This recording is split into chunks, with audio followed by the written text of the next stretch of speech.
In the world of small business, you're probably going to be faced with some form of project management responsibility at some point, whether or not you're going to be managing projects yourself if you're a very small business, or perhaps you're going to have to take on a project manager to manage larger projects. And the thing is, projects of all sizes fail all the time, mainly because of just bad project management. And there's a couple of really simple things that you can do to hopefully make the whole process a lot more efficient, try and stop projects from failing. And one really simple thing that you can do is to put in place a scope of work document. And that's what we're going to be talking about today.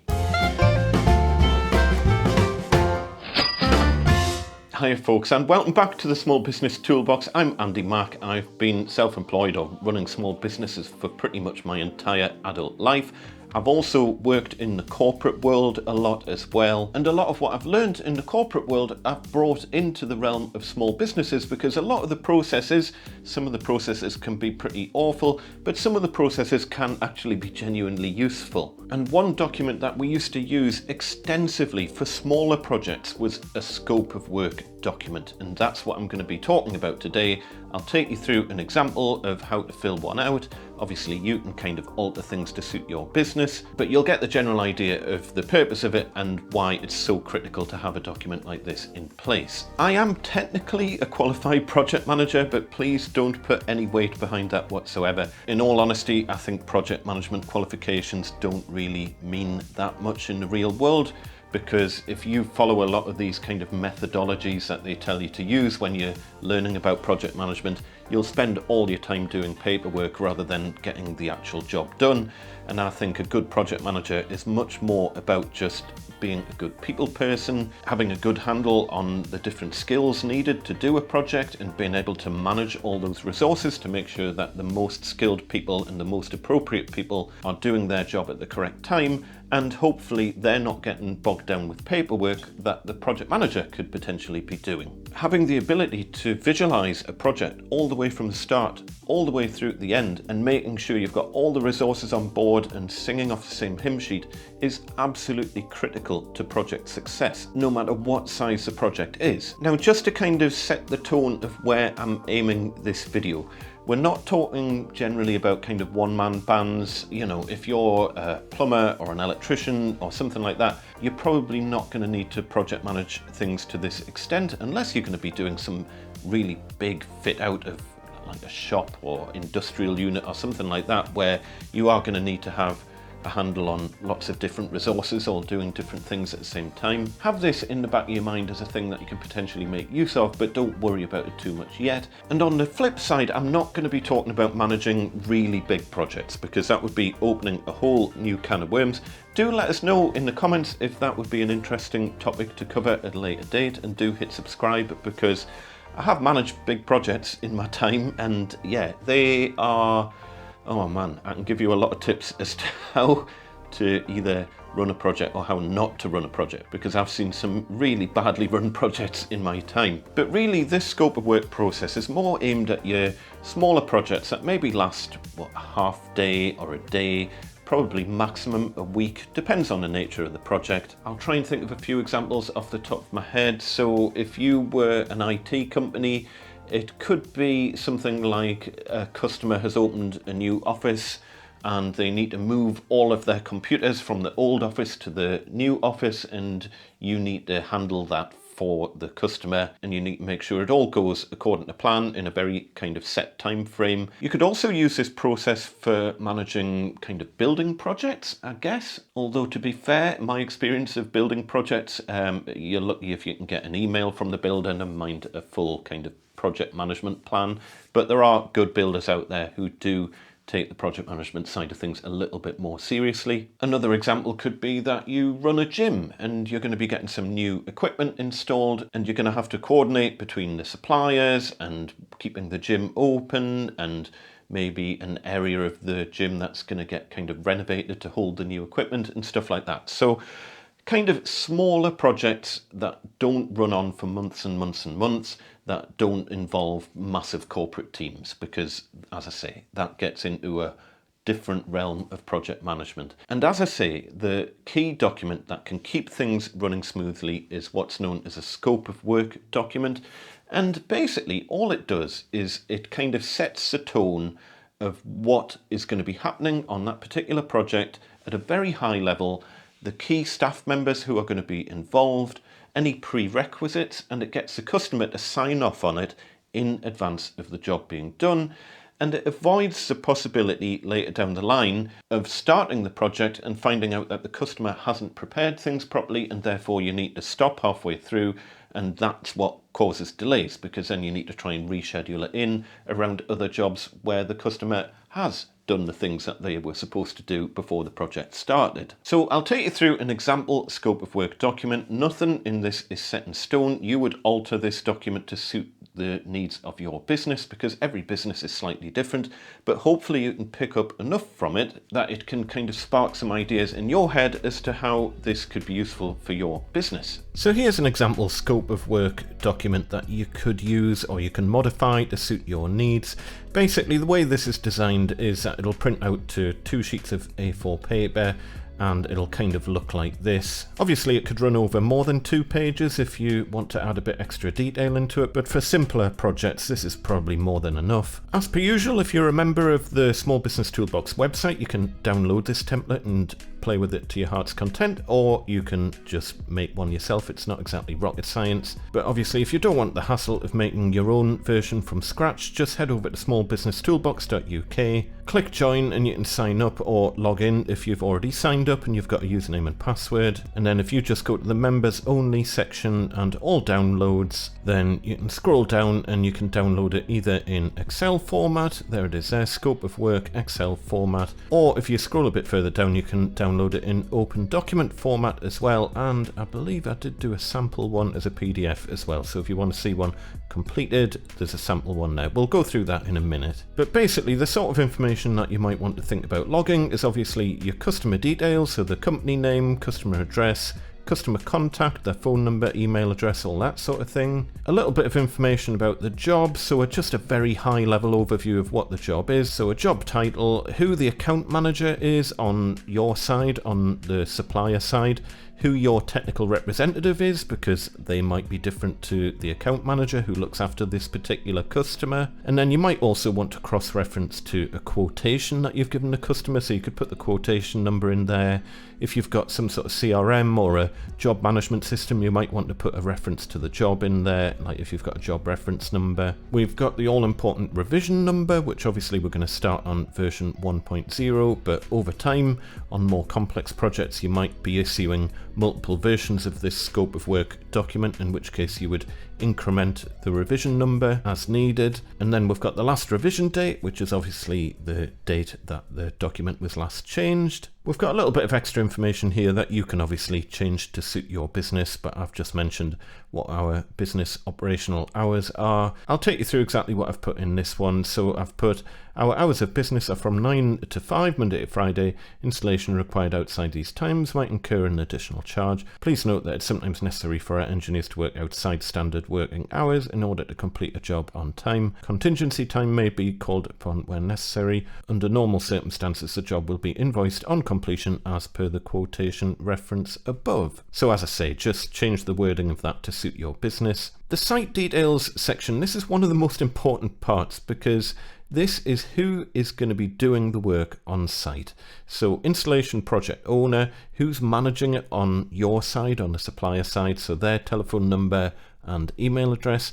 And then your on-site technical contacts, this would generally be on the customer side, and we've got space here for 2 technical contacts, and we'll make sure that we've got their phone number and email address, because ultimately all of these 3 people need to know about each other and they need to have each other's contact details. And then we get down to job prerequisites and assumptions. It's probably going to be easier if I run through this with an example a little bit later, but obviously you can just add whatever details into here, but it could be something along the lines of, you're installing a new computer for a user, there needs to be a desk and there needs to be a network port already set up and everything else. Obviously, if that's not there, you're not going to be able to do the job. So any kind of prerequisites and assumptions you would list in here. These are things that are basically a showstopper. If the customer hasn't fulfilled their obligation by providing all of this stuff in here in advance of the job going ahead, you can't go ahead and do your work. And then further down, we've got job implementation breakdown. So this is really a mini project plan of what you're going to be doing. It doesn't need to be detailed at all, because if you make it too detailed, the customer's just not going to read it and the whole process will become a little bit meaningless. So you want things to be as detailed as necessary, but just don't go overboard.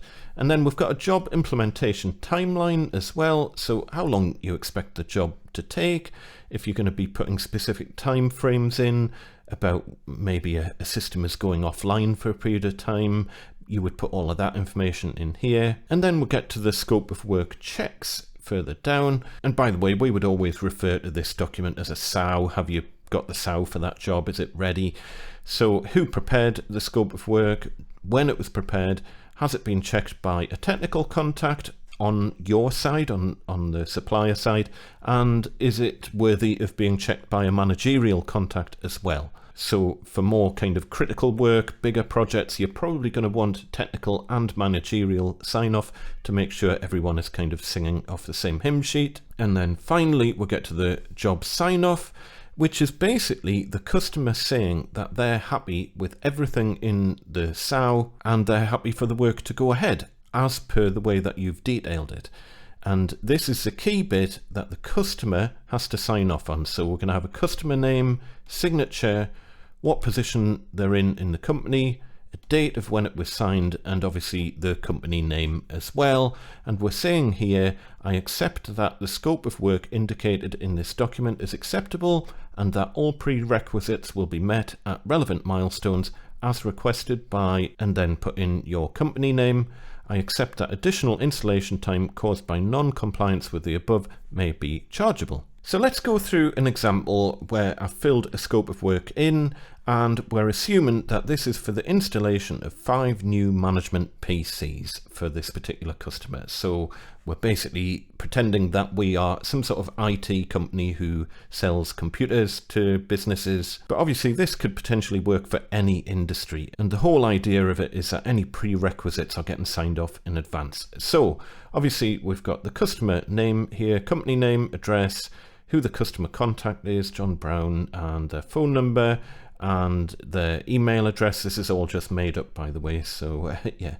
And then we get to the job details, installation of 5 new management PCs, who the account manager is on your side, who the technical representative is on your side. We've got a quotation reference number, we've got a job reference number, SOW revision number, and when it was dated. And then we get to the on-site contact details. So this is basically everyone who's going to be working on-site on this project.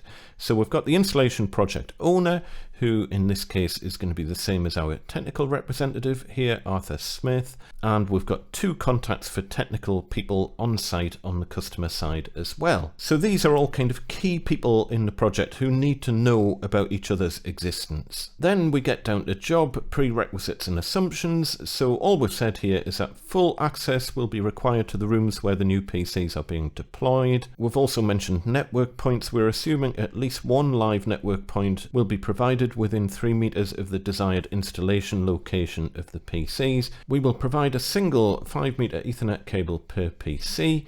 And it's worth specifying stuff like this because it just highlights to the customer, they might want the PC to be installed in a place where it needs a 10-meter cable, but then you turn up and you've only got a 5-meter cable. Well, you can't get the job done. You're going to have to delay or go out and buy a cable or whatever you're going to have to do. So a lot of delays can be avoided just by putting some basic information like that into the scope of work. We then go on to say printer testing. We will test printing ability if there is a working printer in the room. Additional printer configuration will be chargeable as a separate job. So for example, don't expect us to run around the building testing this computer can print to 100 different printers. We'll test it on the 1 printer in the room. Anything beyond that is really going to be down to you to sort out. And then we'll get to waste disposal, and obviously just adjust this to suit for your business, but I've put we cannot remove waste from site. Disposal of packaging materials is the responsibility of the customer. We will use appropriate on-site waste facilities if they are available. So that's probably enough for this in terms of prerequisites for this particular job. Then we get into the job implementation breakdown. So we've said for the PC build, we will pre-build all PCs as per the standard image that we would normally roll out for this particular customer. And then we've said under the title of PC deployment, the computers will be deployed and added to the network domain environment on site. All PCs will be supplied with a standard keyboard, mouse mat and monitor. Again, specifying little details like that can get you out of all sorts of problems later down the line when you come to install stuff and you find out that Bob has a graphics tablet and a funny mouse that you don't know about or whatever. This is just kind of a reminder to the customer, this is what we're going to be doing. Anything beyond that, you need to tell us about. And then we've also said we will test access to core applications, including Microsoft Office 365. We will not be able to test individual user access unless the user in question is present, because obviously we can't log on as someone else. And then we'll go on to say any further configuration will be handled remotely as per our standard support agreement. And then we've got a really simple implementation timeline. It will take place from 3 p.m. on Friday, and the date, it will take approximately 3 hours. Please ensure your site contact is available at all times during the installation. They don't necessarily need to be kind of breathing down our necks, but they need to be contactable somewhere on site. If we run into a problem and they've disappeared for the afternoon, then the whole project is basically postponed, and we would then be within our rights to charge for a subsequent visit because the technical contact that we asked to be there has basically vanished. And then, as I say, we've got the preparation details, who actually created the scope of work document in the first place, who checked it, and then who on the management side has checked it as well. And then obviously this is where the customer would sign off. They would add their name, they would sign it, they would put their position in the company, what date it was signed off, and the organization name as well. And only at the stage where that is signed off and all parties involved have a copy of the scope of work document do you then go ahead and do the actual job. Now, obviously, there is project management software out there that handles a lot of the sort of stuff that we've talked about in this document, but sometimes that can just be a little bit overkill for small businesses. Sometimes all you need is a 2-page document that just spells out who's going to be involved in the project, what the prerequisites are, what we're actually going to be doing, what the end result's going to be, and it's something you can put together very quickly and it's very easy for everyone else to understand. You do need to be careful about overcomplicating these things. As I say, if it's a smaller project, don't make it more complicated than it needs to be, because otherwise people just don't read the documentation and everything tends to go awry at that point, because then no one's really singing off the same hymn sheet. Keep it as simple as possible to get the job done. As I say, if you do want to download that sample scope of work document, it's on the Small Business Toolbox website. If you join as a member on there, and you can get access to that and a whole load of other document templates and things that will hopefully help your business in one way or another. I don't really do sponsorships or anything like that on this channel, so by having you join as a member, it basically helps keep this show on the road and helps me to make more videos. If you've got any questions about the whole scope of work thing, just pop them down in the comments below. I would love to hear from you. If you've run into project management problems in the past, or perhaps it's just the bane of your life and you dread the whole prospect of managing complex projects, do let us know in the comments below as well. If you are a project manager and you've got more to add that can hopefully help people, pop that down in the comments below as well. For now, as per usual, do hit subscribe if you're new to the channel. Good luck on your small business journey, and we shall see you next time. Tatty bye.